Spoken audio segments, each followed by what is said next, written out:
इस एपिसोड की शुरुआत वहीं से होती है जहां से पिछला एपिसोड खत्म हुआ था। लुओ और बाकी फॉक्स बैठ के मीटिंग कर रहे थे, जहां पे एक फॉक्स ये भी कहती है कि जब किसी को आइडिया लग ही चुका है तो एक काम करते हैं, हम सारे इंसानों को जान से मार डालते हैं। लेकिन मना कर दिया जाता है कि नहीं, हम ऐसा नहीं कर सकते, ये इंसान हमारा खाना है और खाना वेस्ट हो जाएगा, जो हम कभी भी करना नहीं चाहेंगे। लुओ भी कहती है सही बोला, क्या ना भाई, हमारा मकसद है, अगर किसी एक बंदे ने हमारे बारे में पता कर लिया है तो हमारा ये काम है उस बंदे को एक्सपोज करो और उस बंदे को मारो, सारे इंसान को यहाँ पे मत मारो। तो जिस बंदे ने हमको एक्सपोज किया है ना, हम उसको यहाँ पे ढूंढते हैं। तो मुझे बताओ वॉइस मेयर भाई, तुम्हारा क्या सजेशन है? तो वॉइस मेयर यानी एक इंसान, सचमुच का एक इंसान इनके साथ मिला हुआ है। वो भी कहता है वेल मैं कोशिश यहाँ पे करता हूँ, मुझे ऐसा लगता है और जो भी बंदा है ना वो सिटी में ही होगा। ये भी कहती क्यों, तुम्हें ऐसा क्यों लगता है कि वो बंदा अभी तक सिटी में ही छुपा हुआ रहेगा? ये भी कहता है क्योंकि यार मुझे नहीं लगता सिटी से कहीं बाहर यहाँ पे जाएगा। बाहर जाने का एक तो भाई कोई रास्ता नहीं है, बाहर जाता तो हमको आइडिया यहाँ पे लग जाता। और याद है पुराना जो मेयर यहाँ पे था, सिटी लॉर्ड यहाँ पे था, उसको बड़ा चोट यहाँ पे लगा था। तो हमको पूरा आइडिया था कि वो सिटी से बाहर भाग जाएगा, तो हमने पूरा जाम लगा दिया, लेकिन वो नहीं भागा। इसका ये मतलब वो सिटी में कहीं ना कहीं छुपा यहाँ पर है और अभी तक वो सिटी में छुपा हुआ ही है। दूसरा जो फॉक्स है ना, वो भी कहते हैं कि वेले मेरे ख्याल से जो बाकी जो जानवर या फिर बाकी जो क्लैन है ना, उनके साथ यहाँ पे मिल के हम लोग अगर कुछ करें तो ज़्यादा सही रहेगा। लुओ भी कहती नाइस, वेल डन, तुमने सही यहाँ पे बोला, टेंशन यहाँ पे मत लो, ये जो भी गद्दार है ना या जो भी जिसने हमको एक्सपोज किया उसको छोड़ेंगे नहीं। और मेयर तू अपनी औकात में रह ले। वॉइस मेयर भी कहता ना भाई मैं तो अपनी औकात में हूँ, मैं अपनी औकात से बाहर बिल्कुल भी यहाँ पे नहीं जाऊँगा और आपको धोखा यहाँ पे नहीं दूंगा, जो कुछ है ना आप लोग ये करो। अब आते क्वीन की ओर, जहाँ पे क्वीन लिटरली अभी भी सदमे में रोए जा रही है, मम्मी पापा, अरे mummy papa I am sorry, मैं आपको बचा यहाँ पे नहीं पाई।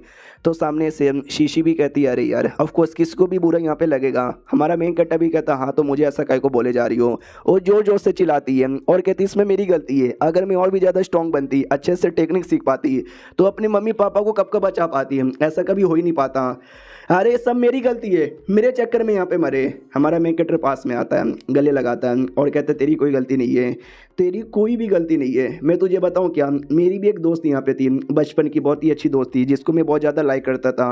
वो कुछ ही दिन पहले सिटी गार्ड की मेंबर यहाँ पे बनी और जैसे सिटी गार्ड की मेंबर बनी, लिटरली उन कमीने फॉक्सों ने उसको भी जान से यहाँ पे मार डाला और उसका भी जगह यहाँ पे ले लिया। और मैं चाह के भी कुछ कर नहीं पाया, मैंने सामने से उस फॉक्स को देखा जिसने उसका रूप लिया था, लेकिन मैं कुछ कर नहीं सकता क्योंकि बहुत ही स्ट्रॉन्ग यहाँ पर है। लेकिन एक चीज़ कर सकते हैं हम लोग प्रैक्टिस कर सकते हैं, मेहनत कर सकते हैं और स्ट्रॉन्ग यहाँ पे बन सकते हैं। मुझे अपनी दोस्त का बदला लेना है, तुम्हें अपनी मम्मी पापा का बदला यहाँ पे लेना है, हम लोग मिलकर बदला लेंगे। तुम्हारे मम्मी पापा या फिर मेरी दोस्त स्वर्ग में बैठ के कहीं भी हमको देख रहे होंगे तो वो हम पे गर्व महसूस करते होंगे कि हम ऐसे यहाँ पर हैं, समझी ना? वो भी कहती है मैं समझ गई।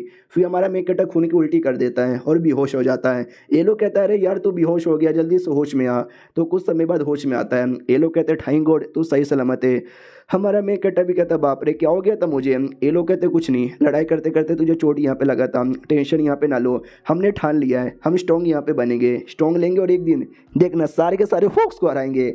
हमारा मेकटा भी कहता ये हुई ना बात, ये हुई ना बात, ये हुई ना बात। सामने से शीशी कहती क्वें सुनो, अब जो तुम्हारा एरिया है ना बिल्कुल भी सेफ नहीं है, तुम्हारे घर तो बिल्कुल भी सेफ यहाँ पे नहीं है। मैं तो ये कहना चाहती हूँ तुम यहीं पे रुको, ज़्यादा सही रहेगा। फिर हमारे मेकटर को आवाज़ यहाँ पर आती है कि जो हुआंग है ना, हुआंग पे अपना नज़र यहाँ पे रखना, हुआंग कुछ भी कर सकता है। और ये आवाज़ लुओ की है यानी सिलेक्शन फॉक्स की। तो हमारा मेकटर भी कहता सुनो ना, मुझे आवाज़ यहाँ पर आई। तो ये भी कहती किसकी? ये भी कहता है कि हुआंग नाम के किसी बंदे के बारे में बोला गया है। तो ये भी कहती हुआंग एक सेकंड, ये तो हमारी सिटी का वॉइस मेयर यहाँ पर है। अच्छा यानी ये जो वॉइस मेयर है इसने हमको धोखा दे दिया और ये उनके साथ यहाँ पे मिला हुआ है। भाई जब इंसान इंसान को धोखा देता है तो कितना बुरा यहाँ पे लगता है। मुझे ऐसा लगता है ये जो इल्यूजन है ना किसी एपेक्स लेवल या तो उसके ऊपर यानी किंग लेवल यानी 40 लेवल के ऊपर वाले किसी क्रिएचर ने क्या तैयार किया होगा, तभी तो बड़े से बड़े बंदा भी यहाँ पे देख नहीं सकते। लेकिन हमें तुम्हारी जरूरत पड़ेगी क्योंकि तुम देख सकते हो। हमारा मेकटा भी कहता है मैं हेल्प करने को तैयार हूँ। अब आते कुछ समय बाद जब वो अंकल और साथी में वो लड़की वही वेट करी थी खाने का, हमारे मेकट ने बोला था ना खाना खिला दूंगा, हमारा मेकट तो उसके बारे में भूल चुका था। अब आते भाई जो पज स्क्वाड जिसकी मेंबर शीशी है उसके हेडक्वार्टर की ओर, जहाँ पे फाइनली है ना वो आ जाते हैं। टीम में कुछ लड़कियाँ थी, मैनी नाम की एक लड़की थी, वो भी कहती शीशी अपने आप को समझती क्या है, कभी कहती भाई ये कर दे, कभी कहती वो कर दे। भाई अपने बाप का नौकर यहाँ पे समझ के रखी है कि हाँ भाई कर देती हूँ, बार बार यहाँ पे नहीं करूँगी, समझ गई क्या? तो दूसरी भी कहती बस कर भाई, कितना गुस्सा यहाँ पे करी करेगी, ये ले भाई कॉफ़ी यहाँ पे पी ले। वो लोग कॉफ़ी पीते, टोटल 3 लड़कियाँ यहाँ पे थी, तो वो तीनों मिलकर ना कुछ अपना काम करती है और एक बड़ा सा तैयार करती है कर्टन। अब ये कर्टन क्या है मैं डिटेल में समझाता हूँ। हमारा मेन कटर कहता है कि फाइनली शीशी ने मुझे फाइनली बता यहाँ पे दिया पर्ज स्क्वाड के बारे में, तो ये समझो बहुत ही ज़्यादा बड़ी सीक्रेट ऑर्गेनाइजेशन है जिनका काम है वही देश की प्रोटेक्शन करना और बिस्टों को यहाँ पे जान से मारना।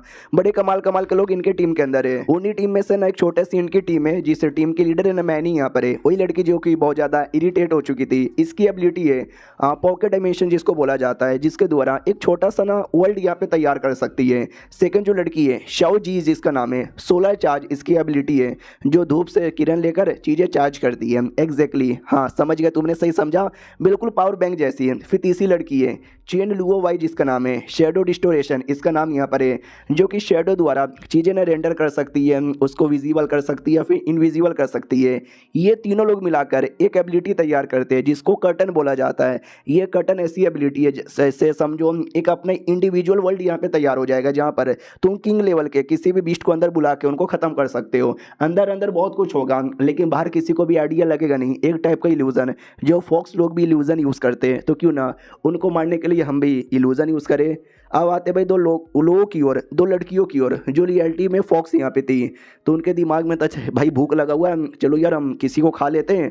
उतने में कर्टन एक्टिवेट होता है, ये लोग कर्टन के अंदर आ जाते हैं। तो बड़ा अजीब यहाँ पे लगता है कि एक सेकंड तुझे अजीब लगा क्या? दूसरी भी कहती है आई डोंट नो यार, मुझे भी अजीब यहाँ पे लगा, मगर क्या कुछ समझ यहाँ पे नहीं आया। तो दूसरी वाली भी कहती है एक सेकंड मुझे समझ यहाँ पे आ रहा है, कोई तो आ रहा है हमारे पास, शायद कोई इंसान आ रहा है। तो पज स्क्वाड का एक लड़का यहाँ पे था, डेरिक आता है और कूल एंट्री मारता है और कहता नाइस यार, सोचा एक मौका मारूंगा लेकिन तुम दोनों ने डॉज कर लिया। वो दोनों कहते हैं साले तुझे शर्म नहीं आती, खुलेआम लड़ाई यहाँ पे स्टार्ट है, तू लड़ नहीं सकता वरना हम अपने सपोर्टर बुला लेंगे। तो ये भी कहता है कि बुला लो यार। मनी मन सोचता है कि अकॉर्डिंग टू जांग ये दोनों 25 लेवल के हैं और मैं 32 लेवल का हूँ, तो मैं तो आराम से लड़ाई कर सकता हूँ। वो दोनों लड़कियाँ हमला कर देती है, तो हमारा जो लड़का है ना वो भी हमला यहाँ पे करता है लेकिन उसको चोट लग जाती है। फिर दूसरी लड़की भी हमला करती है और दूसरी लड़की का भी हमला ना कहीं लग जाता है। ये बेचारा डॉज करने की कोशिश करता है लेकिन कहीं ना कहीं से हमला लग जा रहा है। लड़की उस पर भारी पड़ रही थी। एक लड़की भी कहती क्या हुआ, तू तो हमारा अटैक भी डॉज नहीं कर सकता। तभी है ना ये जोर से मुक्का मार देता है और कहता है अटैक डॉज नहीं कर सकता लेकिन अटैक तो कर सकता हूँ। दूसरी भी कहती भाई तूने मेरे साथी पे अटैक किया, ये ले, इतना बोल के एक और अटैक करती है। लेकिन इस बार उसका अटैक डॉज करने के लिए ये जानबूझ के हाथ है ना ऊपर यहाँ पे पकड़ता है, क्योंकि इंसान की जो बॉडी है वो देखने में छोटी लगेगी लेकिन रियलिटी जो बॉडी है वो काफ़ी बड़ी होती है। तो बड़ी बॉडी हाथ बड़ा तो ऊपर यहाँ पे जाएगा ना। हाँ इसके लिए तो पहले मैं डॉज नहीं कर पा रहा था, मैं कहीं और डॉज करने बढ़ता हूँ लेकिन इनका हमला एग्जैक्टली कहीं और लगता है बॉडी के साइज़ के चक्कर में, और ये हाथ पकड़ के यहाँ पे मोड़ देता है। वो भी चिल्लाती है बचाओ बचाओ बचाओ, दूसरी वाली आती है पीछे से बचाने के लिए। ये भी कहता है सही टाइम पे आई, तो पहली वाली को उठा के दूसरी वाली के ऊपर ही फेंक देता है और ये चैप्टर यहीं पे ख़त्म हो जाता है।